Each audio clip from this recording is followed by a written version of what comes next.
I feel like I'm an actor in a show. What's my motivation, Stu? What's my motivation? I don't know if my character would do that. I don't know if my character would do that.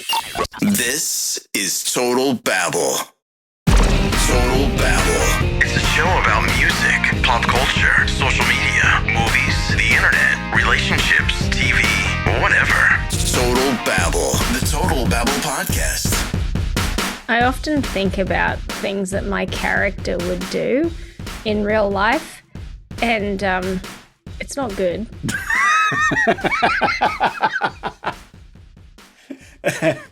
You would be a little bit more wilder and on edge in the fictional version of you, or?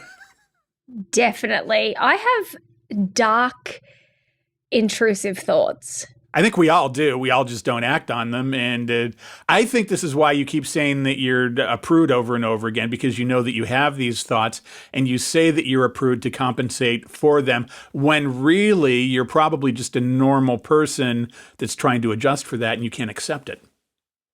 Please have a seat on the couch. I'm relatively normal. Yeah. And my intrusive thoughts aren't like, I don't know, they're pretty bad. So, for example, sometimes I'll just imagine just pushing someone I don't like down the stairs. Yeah, I have those weird thoughts too, where it's like when there's a car coming at 90 miles an hour and you're on the corner, you're like, I could step off right now. And you have these weird things that are so dark, and it's like you can't help them going into your head, you know? No, exactly. Like sometimes I'm holding a knife and I like look at my husband and go, what if I just... Yeah. I'll be helping out my mom and there'll be a sharp knife there. And I don't think about stabbing her, but I'm like, what if she got really pissed and decided to stab me? That could happen. Right. Also, and it's not even one of those things where I have any animus towards my husband or anything. I like want to stab him. Right. But I think about things like what happens if I turned around and I was holding a knife, or I had these terrible thought movies that play out in my head. Like if my kid picks it up and started running, all of these things frighten me. So I'm such a rule follower in our house. Like I don't let my kids walk around with knives or run with scissors or things like that, because I just think all it takes is a split second for something terrible to happen. And my brain has an amazing ability to imagine all of the bad shit. Yeah, me too. Go wrong. Yeah. I absolutely have those thoughts. And I think everybody does. Maybe that's a common thing, stepping off the curb or whatever. And obviously we've started the show now. Sometimes I just hit record and we'll just go from here. And that's the official start of the show. I'll say welcome to the show where you learn that Kate Hudson's middle name is Gary. This is the information that we pass on to you here on The Babble. I'm Stu. She's Emily. Yeah. This week, moderately shiny. I notice when you join the show a lot of weeks that you're very shiny. Today, you're moderately shiny. Do you moisturize during the show? Is that what's going on? Not during the show. But I definitely do moisturize. Lots of people tell me that I am shiny. I'm particularly shiny today because I worked out so hard this morning. I think I have a bit of a residual sweat. Also, I don't wear a lot of makeup. I wear tinted moisturizer and it just stays a bit shiny. Well, so you don't look like Trump. You're not that tinted. I didn't want to give you orange. I just noticed a little bit of shine. That, and you have kind of a Seinfeld shirt on. You have a pirate kind of shirt. It's white and flouncy, and I'm enjoying it. You're kind of a shiny pirate today, and it's fun.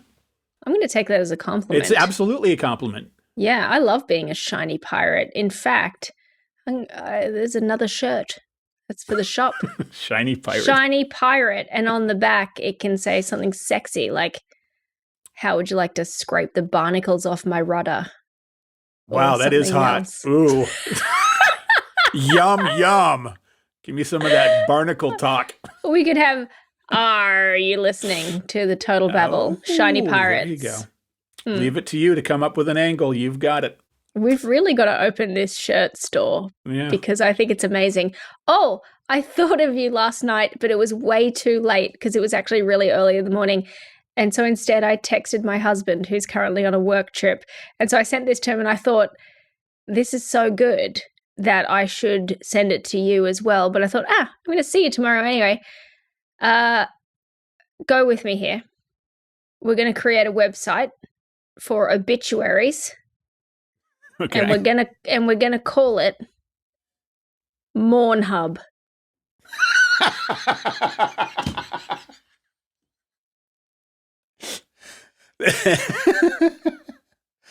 That is Yeah. perhaps the greatest thing I've ever heard.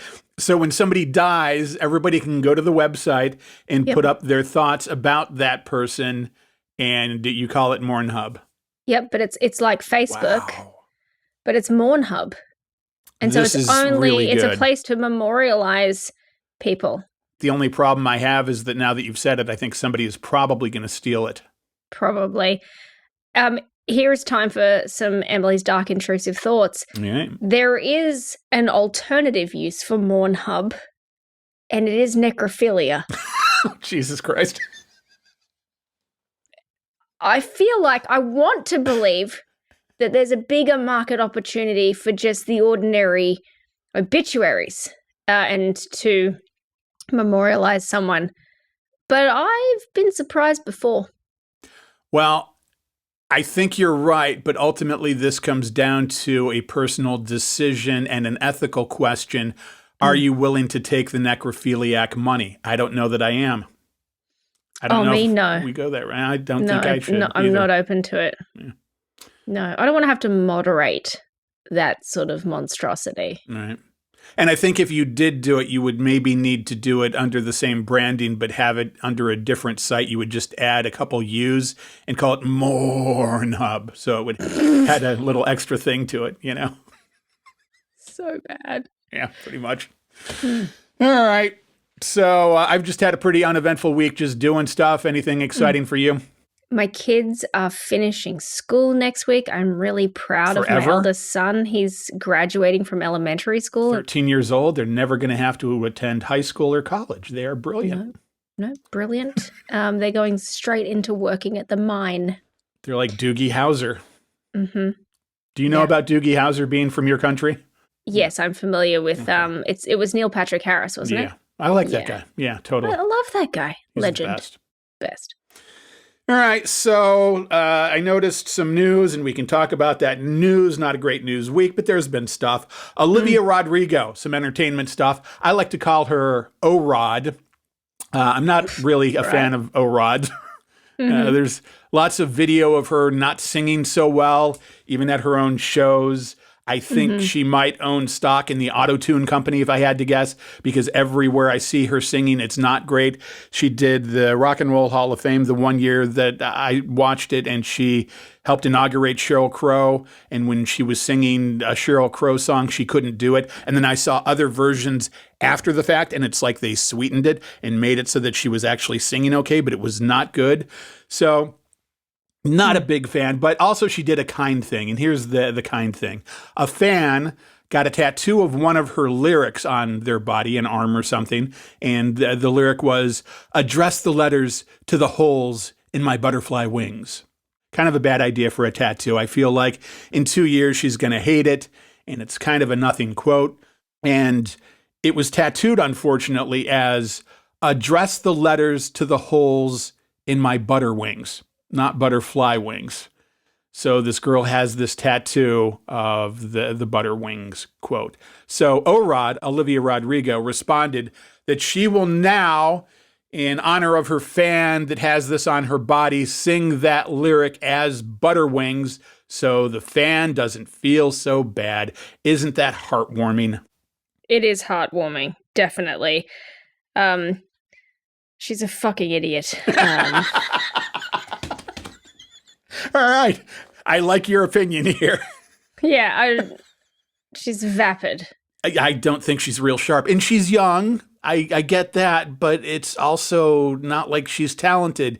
And it's the 14-year-old girl audience. And I know I'm not that audience. I haven't been a 14-year-old girl forever. So, but also kind gesture, I think, trying to make somebody feel better. So just thought I'd throw it out there. Yeah, just the whole tattoo thing, it's just a phrase about like getting ridiculous things tattooed on your body. Just take a couple of minutes to search "no regrets" on the internet and you will get a bunch of numpties who went and thought they were getting "no regrets" tattooed on them. And then they've got like hundreds of people have "no regrets." It's a dirge. It's an abomination. They're idiots. It's kind of like shopping at Walmart with your ass hanging out. It's going to come back to haunt you at some point in your life, probably, and you're going to feel bad about it in a couple of years. Do you have any tattoos? Do you have anything inscripted on your body? No. I actually have a few tattoos, and, I'm just looking at this thing where O-Rod kind of helped make good the Butterwings thing.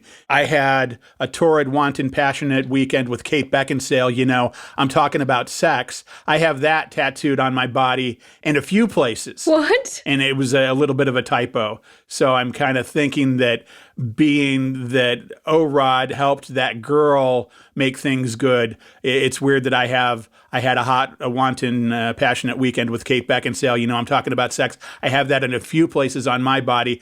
It was a typo, so maybe if things correlated, that would work out. That's what I'm thinking. Do you know where they are? No idea where they are. I would like to know. Can't tell you all the places, but there's one in the small of my back. I've got a tramp stamp. So, if we ever wanted to work things out so I'm not quite so embarrassed, there's that whole thing. Few places I've got that. How many men do you think have tramp stamps?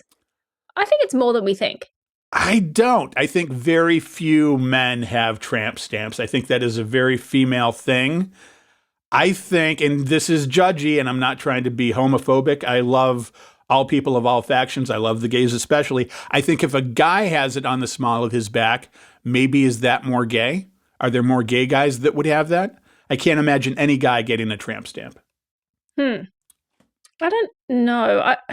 It's hard. Again, it's one of those things. I have a lot of difficulty putting myself in the shoes of somebody. Why a tramp stamp? I don't know. I've never thought it was a good place for a tattoo.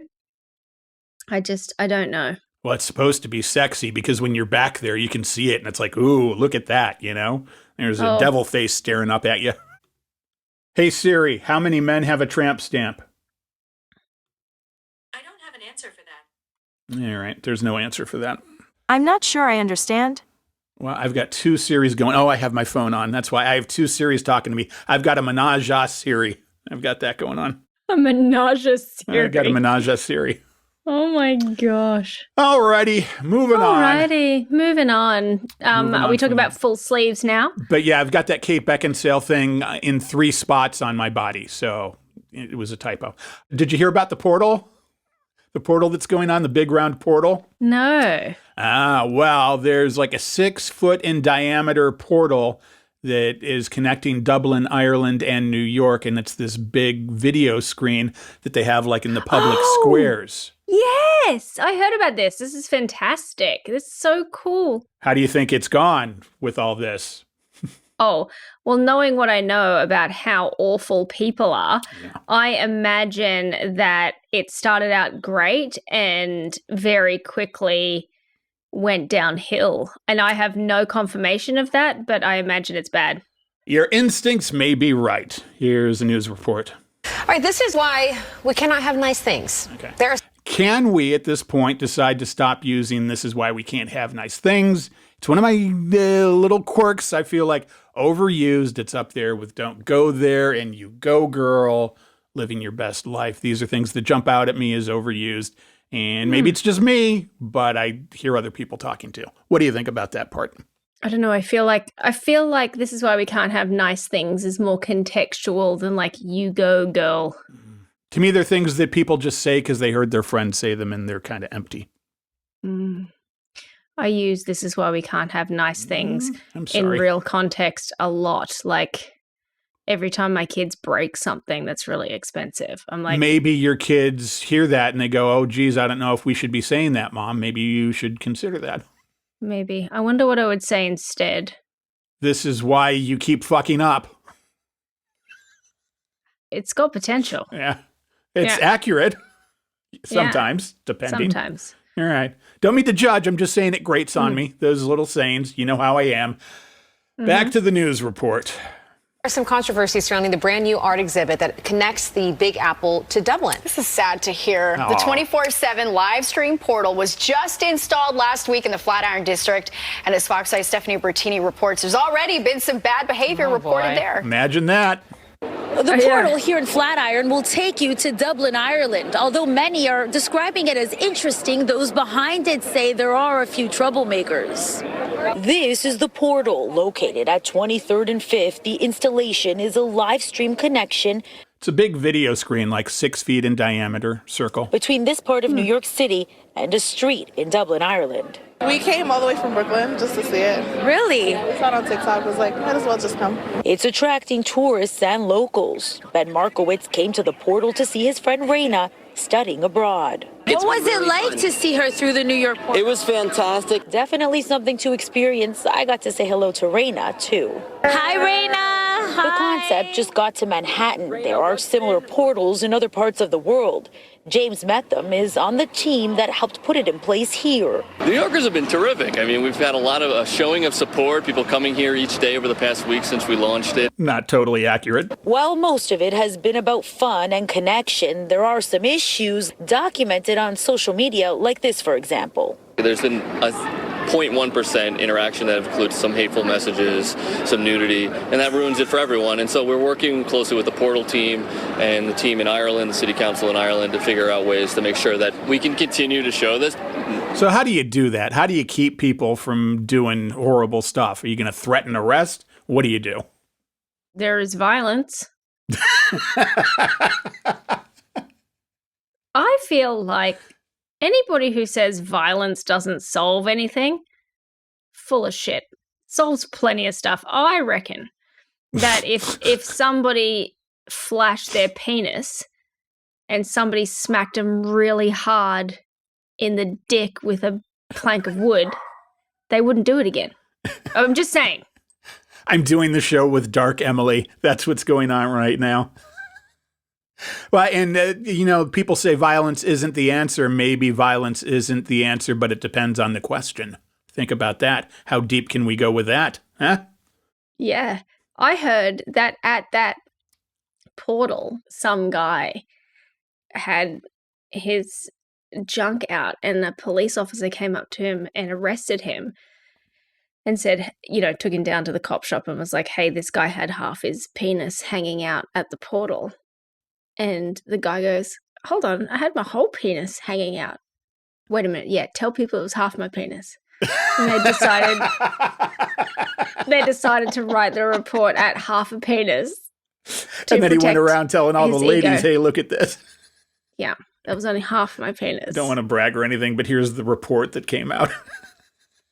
I wondered if you were going for a joke there. And you were. Yeah.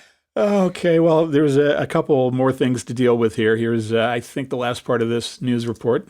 The vast majority are really enjoying the fact that they can peer into another city like this. Metham says the majority of issues are coming from Ireland, but he says there's also some bad apples here in NYC. Would you expect that the bad people are in Ireland? I would expect New Yorkers to be the assholes. Definitely 100% Ireland. Huh? Really? Yeah.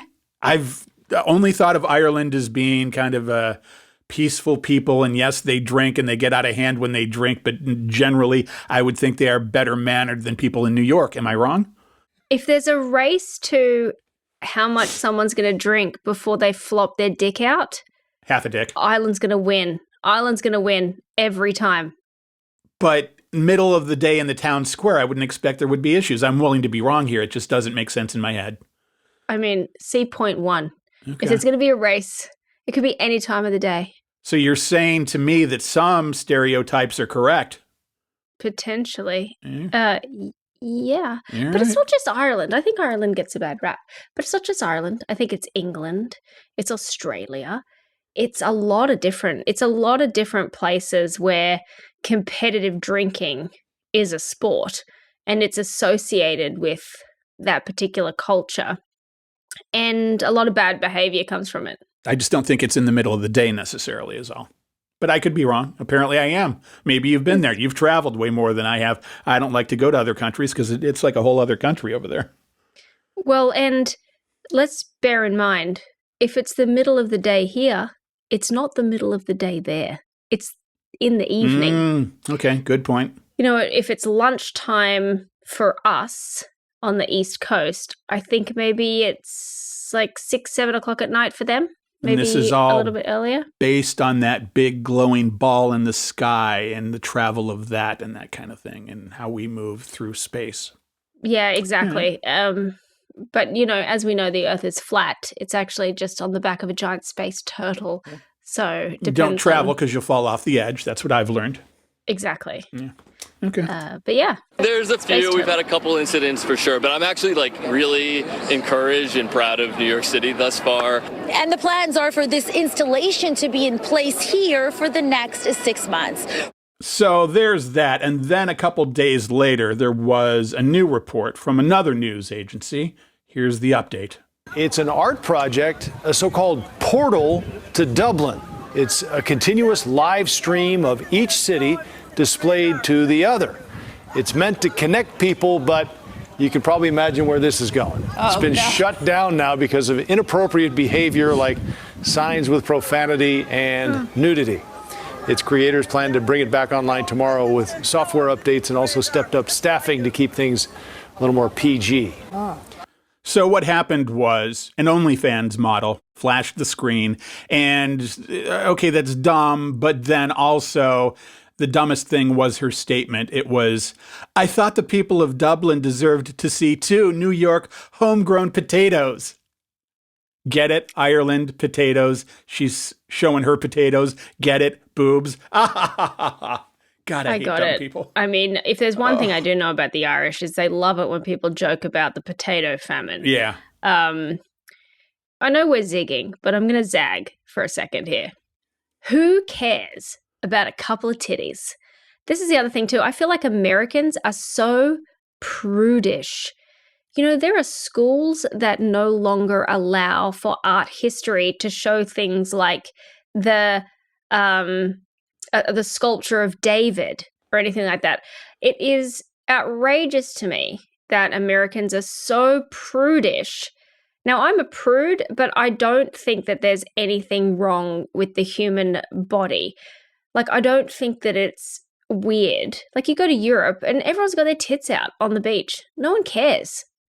It's nothing to be ashamed of. There's nothing wrong with the human body. It's incredibly taboo here, but I don't think it's as big of a problem as everyone makes it out to be. In my head, have thought about the contradiction that happens in that a guy in the summer can walk around with no shirt on and it's okay. You're supposed to kind of put a shirt on when you go into a store. I assume that's because dudes sweat and it can be gross and that kind of thing.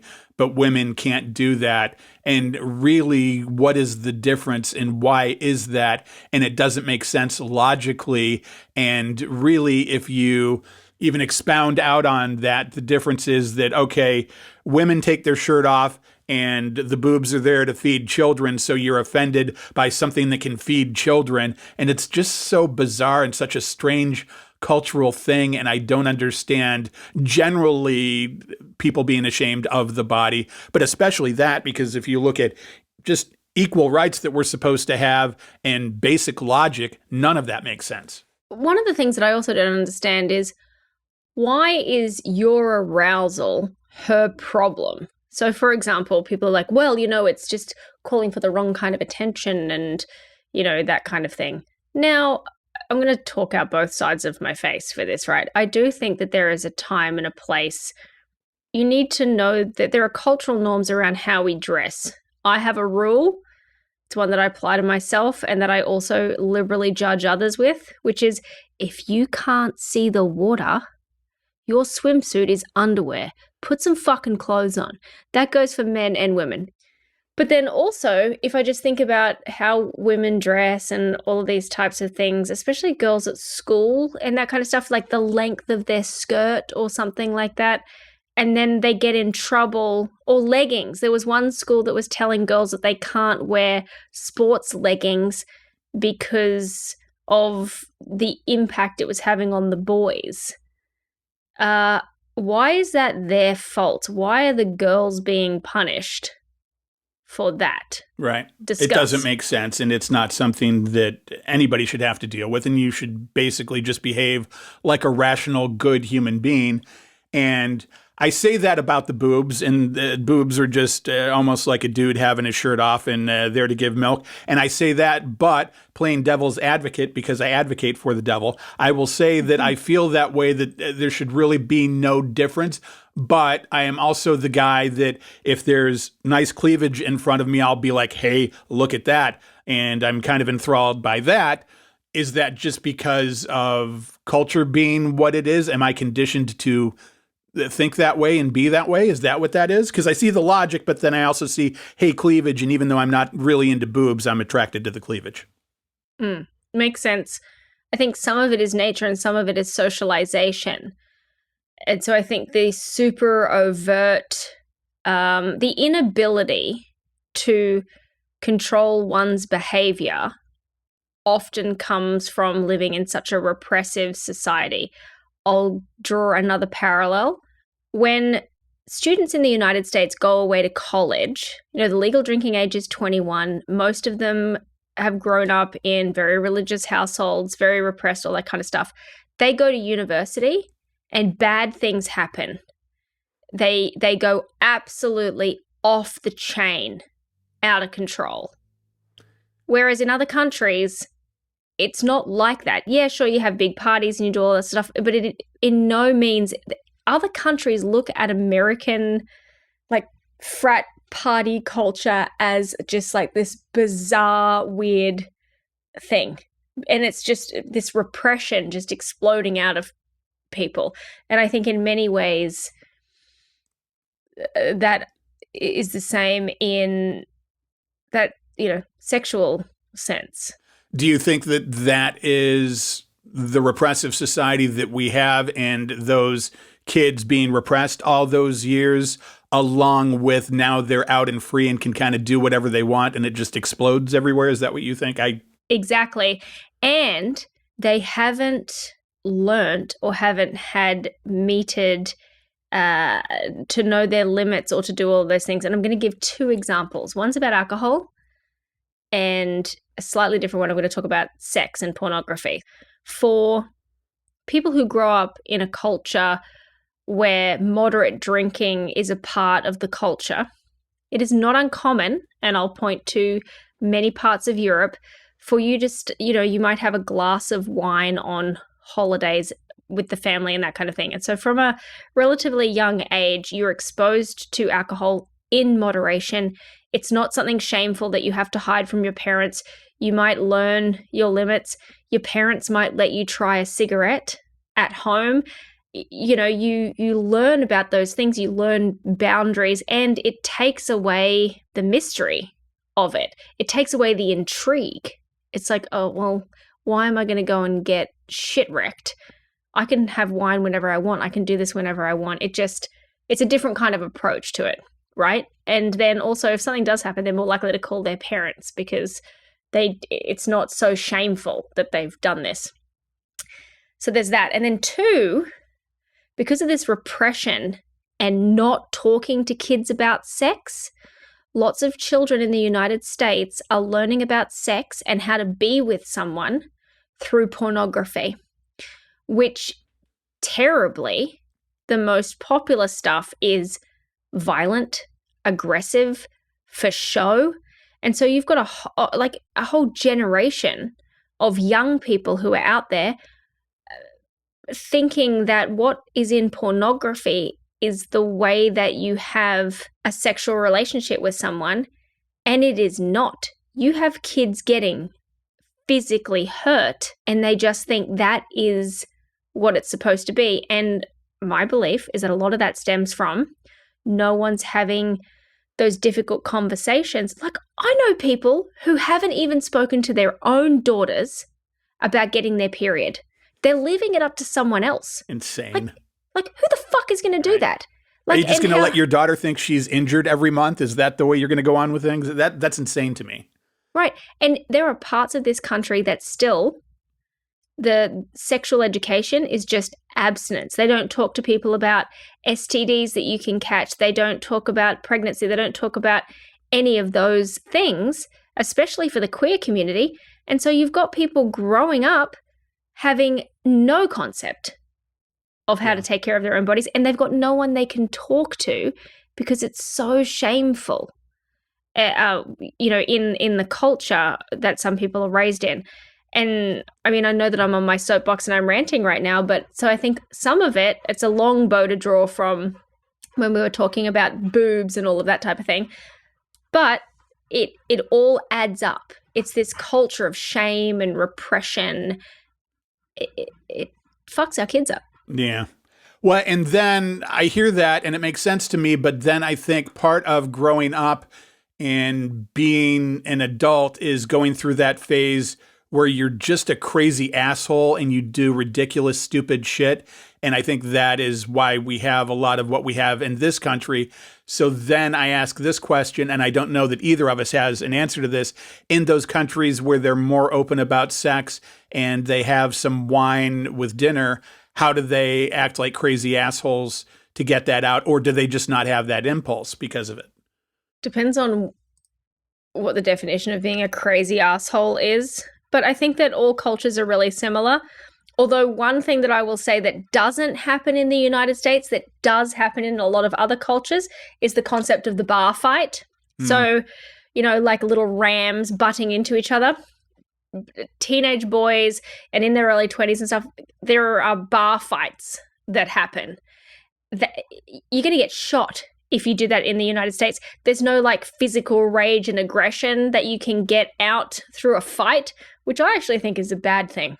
The ability to get out the aggression or the aggression happening in the first place? That you can't fight someone with your hands because everyone here carries a gun.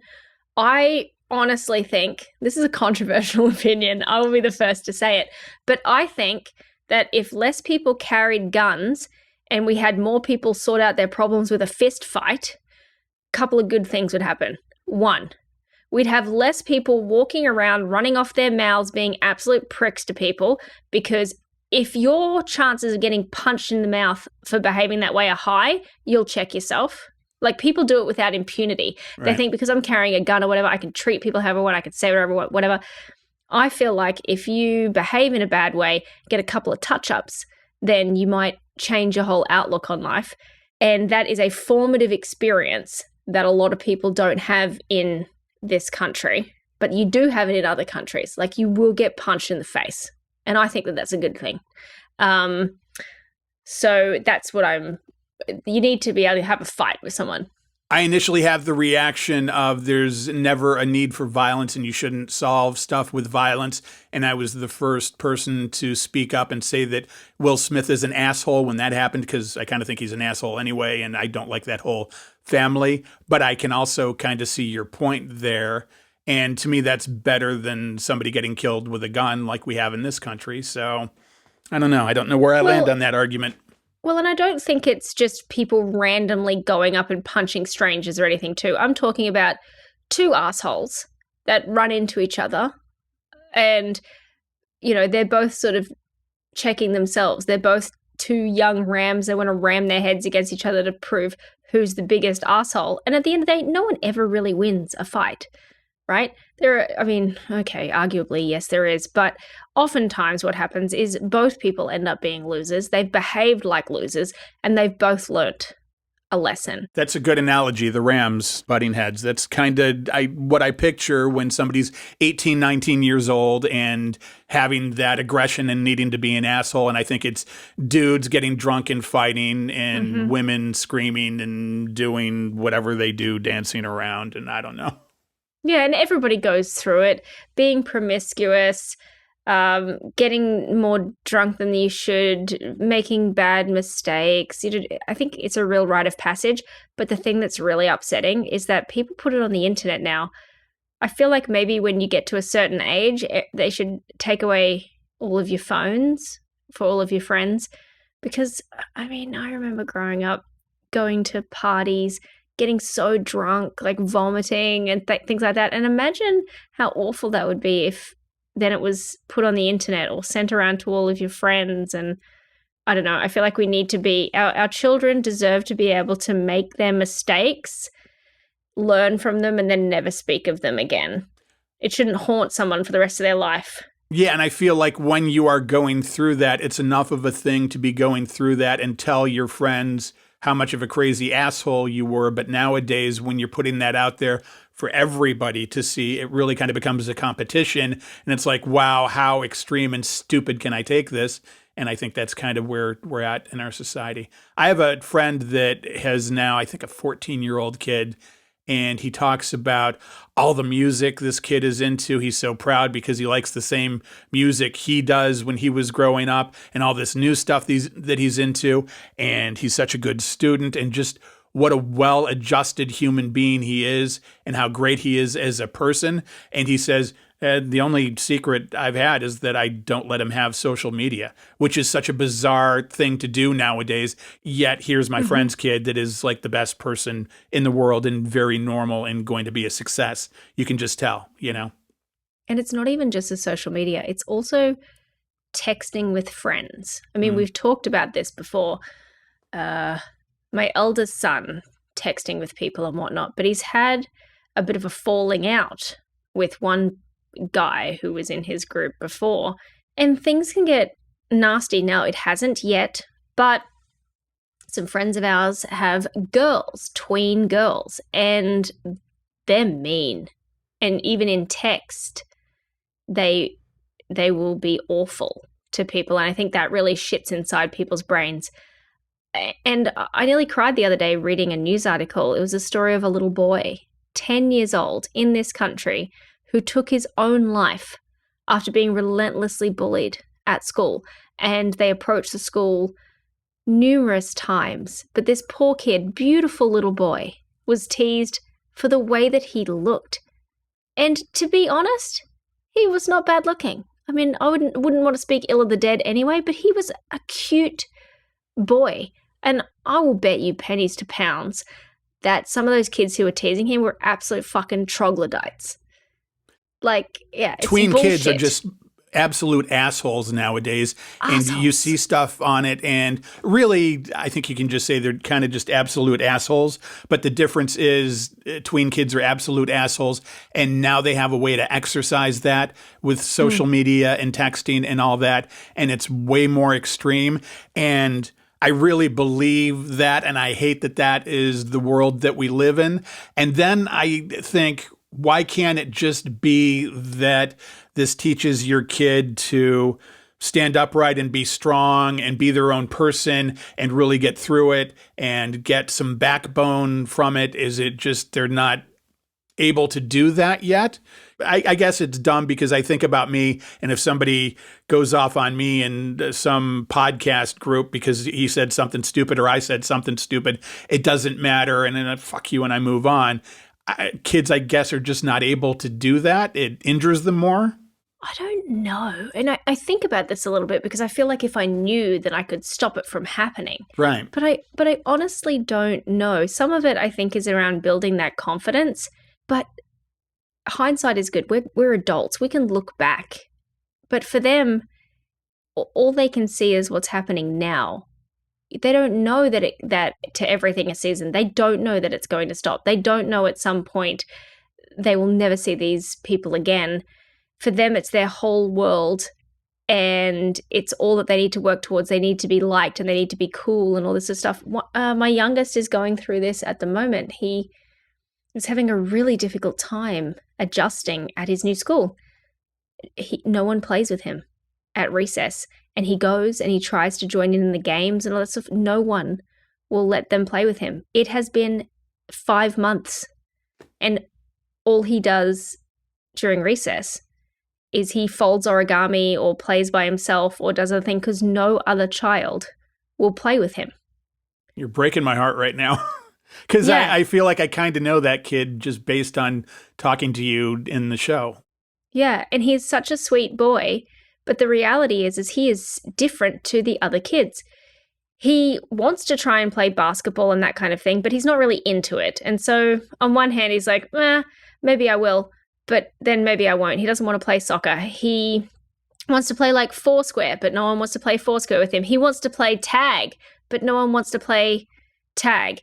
He wants to do jump rope, but no one wants to play jump rope with him. He's at this age where the girls don't want to play with him. At his last school, a lot of his friends were girls. But now he's of an age where, boys germs, boys are uncool. So he's in this weird thing where no one, and he'll go around and he's trying. He really is trying. But he's at a private school. Everyone's already got their cliques, and they are just deliberately excluding him. And he cries at night. Yeah, that's heartbreaking. That's just so rough, because what you've said of him is that he's such a sweet, smart kid. And I wonder, too, I was thinking about this while you were saying all that, he wants to genuinely make friends and he's trying. Is part of it that he's trying and he's trying too hard and the other kids pick up on that, and because they're dicks, that makes it even worse? Is that part of the thing? I mean, maybe. One of the things that I'm trying to really focus on is he doesn't need me to solve this problem for him, right? And this is something that a lot of people go through. And so what I'm trying to focus on is a couple of things. One is validating his feelings and being with him in how awful this is. I'm not trying to fix the problem. I'm not trying to fix him. I'm not trying to give him tips on what to do or how to improve, because he's being perfectly himself. And if other people don't want that or appreciate that, then that's fine. And then making sure that I surround him with his actual friends. So after school and on the weekends, I make sure that he gets to spend time with the people who are actually his friends. Right. Because the kids that you go to school with, they're not necessarily your friends. They're fucking prison yard mates. This is an institution. You've got a whole bunch of people who are probably very different that hopefully you'll never see again, and you just have to endure an academic year. And so I'm releasing him of the burden and the pressure of even having to be friends with these kids. I mean, do you have to? Also, next year, it'll be different. There's more kids coming into the school. We'll get there at the start of the year, all of that kind of stuff. And let's see what happens. But those are the things that I'm focusing on. I'm sure he can be a lot as well. But at the end of the day, he has friends, and he was very popular at his old school. It's this weird season of life, and he's absolutely going to get through it. It's just tough right now. Yeah. And it's easy for me to say not having kids and having to deal with anything like that. But I think if I had a kid going through that, I would be doing exactly what you're doing and handling it that way.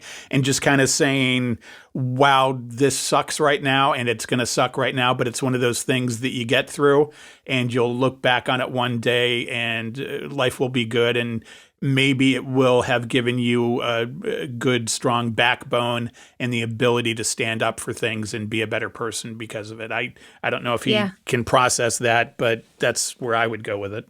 Yeah, I think so. The eldest is also having difficulty, but he doesn't give a fuck. So the little one, it is breaking his heart because he's an extrovert. He wants to be liked. That's a part of his personality. Everyone knows him. We go to the shops and people are running up to him from his old school. And so then to have just such a sharp change is really disorienting for him. But the one thing that I keep saying to the boys as well is, you don't want to peak at school. If you're at school and you feel like you are Johnny J. Coulson, you don't want to be that guy. You want to be somebody who achieves after school, because I think back to the people who I know who peaked in high school, they are still there. They are still living their glory days back in high school and have generally achieved nothing of consequence.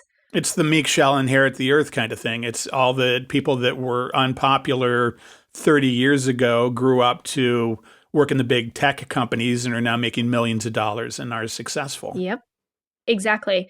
And speaking of the nerds, that's the eldest. He is also getting bullied mercilessly at school, but he thinks it's hilarious. There's a whole group of kids in his grade, the cool guys, the jocks, who call him Mr. Google. Because he Googles a lot? Is that he likes to have knowledge? That's why they hassle because him? he knows the answers to almost anything.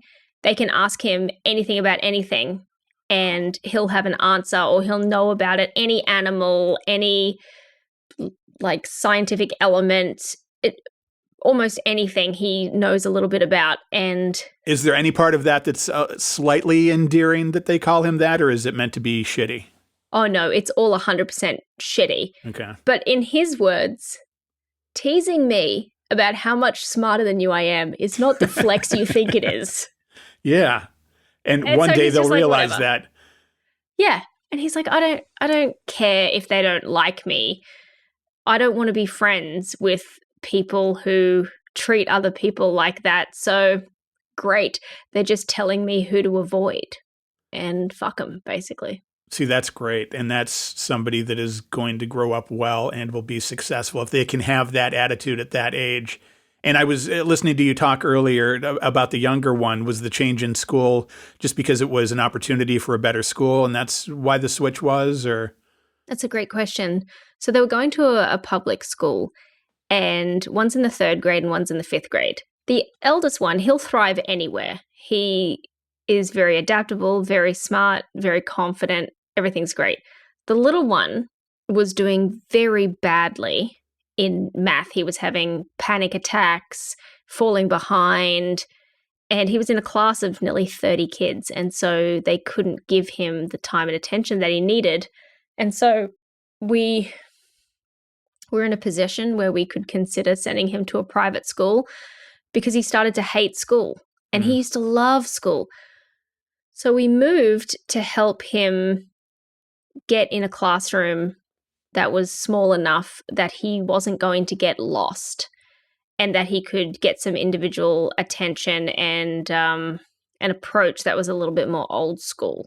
So we applied for a position for him, and throughout the process, we were also offered a position for our other son. It was pretty difficult. They had to get psychological and intelligence testing. Wow. They needed to do actual core skills testing, like 40-page exams, interviews, all of this type of stuff. And we put both of the boys through it, and they offered them mid-year entry at this school.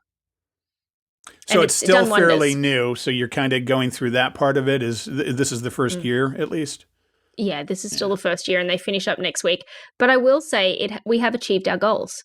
So the little one is now getting straight A's in math, and he is doing great academically, and he likes the school academically. He's just struggling socially. And so it's so hard because ideally you'd want both. But like I said to them, what is the goal of school? The goal of school is to get the skills. Go, get the skills, get the bag, get out. And so that's what we're trying to do. Get the bag. Social and educational skills that you learn. The older one and the younger one, they seem like they're on opposite ends of the spectrum where the older one doesn't give a shit.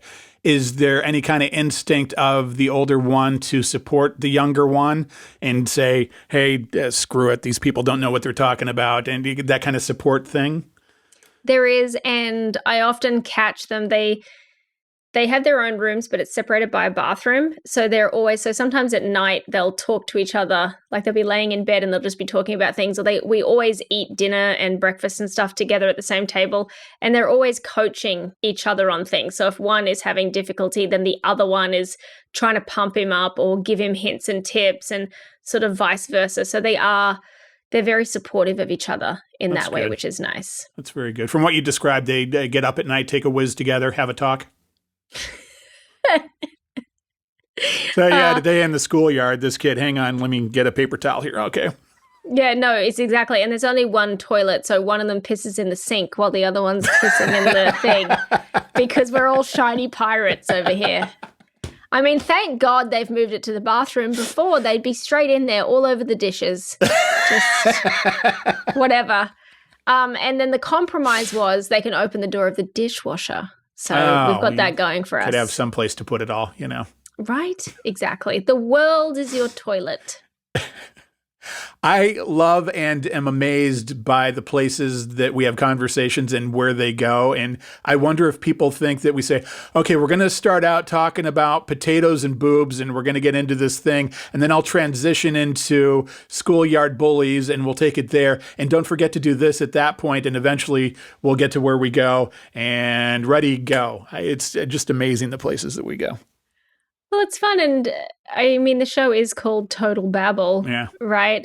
I think that a lot of the things that we talk about reflect the average day for anyone and for any of our audience. Like, think about it, the amount of information and things that we have to tackle as humans in one day. I think I read a fact somewhere that is like, we learn in one day or exposed to more information in one day now than what you would be exposed to in a whole year in the 1950s. Wow. So our brains are busy. We are inundated with things. And for so many of us, we're holding all of this stuff at once. Like, think about just you and I.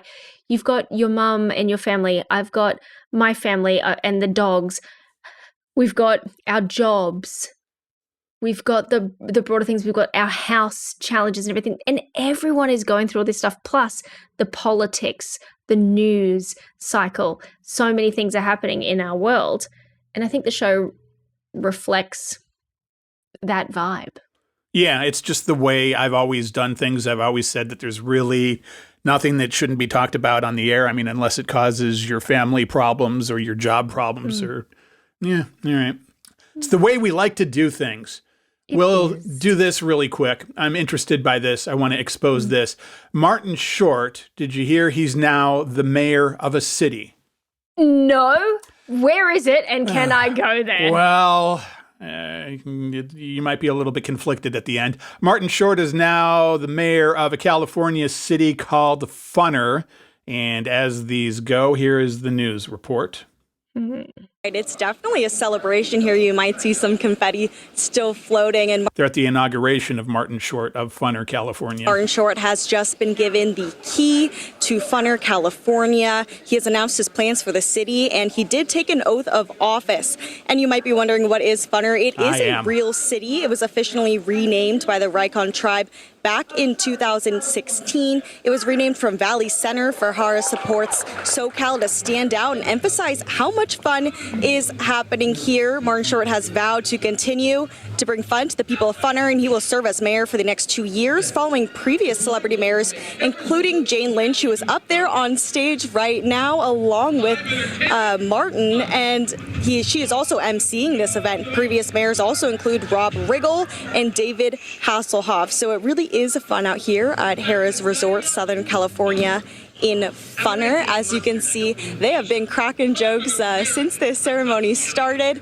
They were but also co-stars in the Hulu series Only Murderers in the Building, and so we'll keep you updated with some more details coming up at 11:30. Okay, that'll be great. So here's what I have found out in researching this, and this is why I'm a little bit bothered. Oh, yes. Apparently, Funner is technically a city. It's owned by the Rincon Indians, and Harrah's Rincon Casino and Resort was looking to stand out from more than 24 other Indian casinos in the area.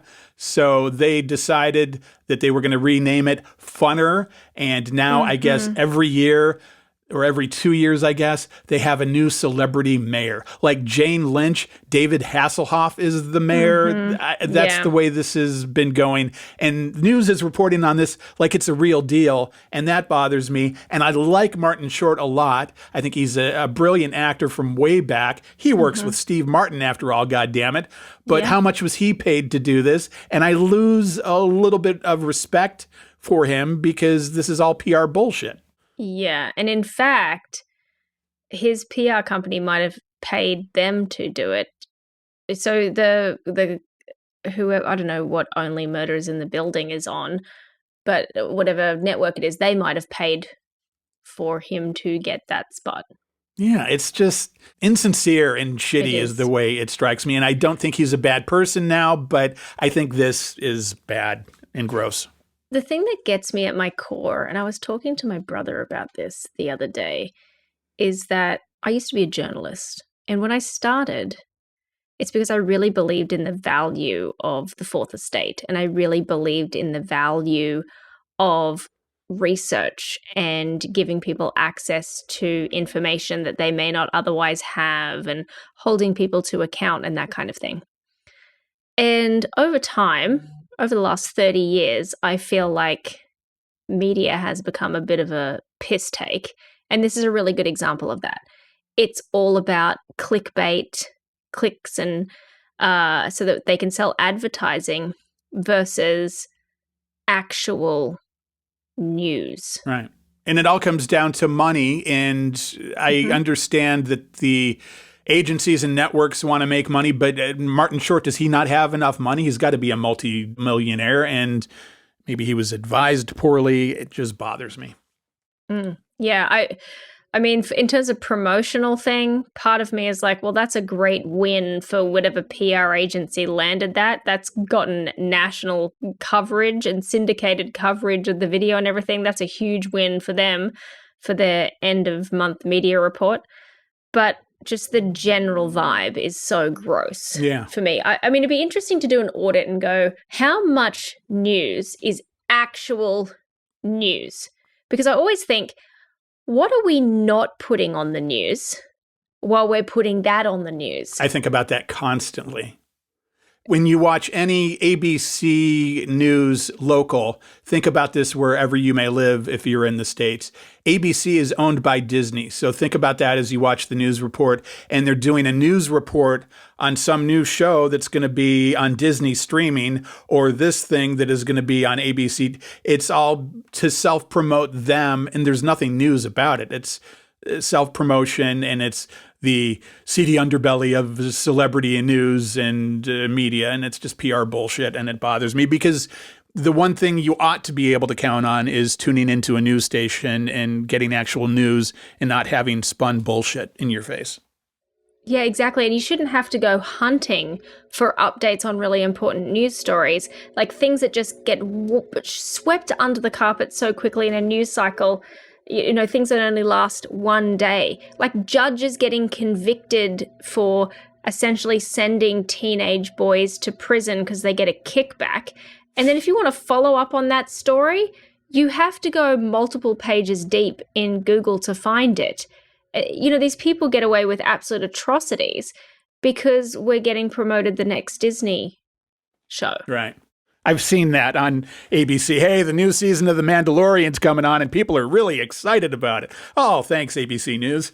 Yuck. Yeah, thanks, ABC News, for keeping us dumb. Right. And that's not just ABC. I see it on NBC. No. They talk about, hey, Saturday Night Live is going to be on tonight, and their guest host this week is whoever. Stop it. Anyway, we can end it there. It's been a thought-provoking and fun show, and I appreciate you and your shiny pirateness. Arr. Okay, you know how this goes. Like us, subscribe, tell your friends, write a nice review, engage with us. We're Total Babble on Instagram, on Facebook, on TikTok, on Threads. Email is show@totalbabble.com. The Total Babble Podcast.